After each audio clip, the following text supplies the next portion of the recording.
गेल्या काही दिवसांपासून एकनाथ शिंदे हे उपमुख्यमंत्री पदाची शपथ घेणार की नाही यावर निर्णय होत नव्हता.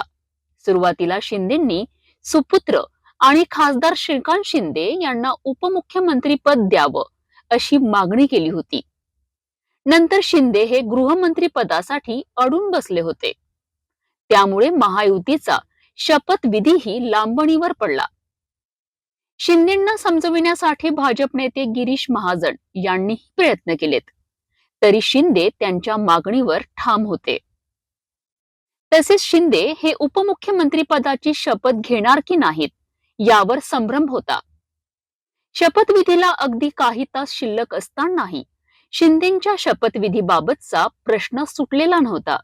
त्यामुळे आज फक्त फडणवीस आणि अजित पवार शपथ घेतील असं चित्र दिसत होतं. मात्र विधिमंडळ गटनेतेपदी निवड झाल्यानंतर देवेंद्र फडणवीस यांनी बुधवारी सायंकाळी 2 वेळा शिंदेंची वर्षा बंगल्यांवर जाऊन भेट घेतली, पण तरी शिंदे त्यांच्या मागणीवर ठाम होते. गृहमंत्री पदाशिवाय होणाऱ्या शपथविधी सोहळ्यात आणखी काही मंत्र्यांचाही शपथविधी व्हावा अशी ही मागणी शिंदेंनी केली होती. त्यानंतर पुन्हा फडणवीसांनी शिंदेंची नाराजी दूर करण्याचे प्रयत्न केले आणि अखेर त्यांच्या प्रयत्नांना यश आलं आहे.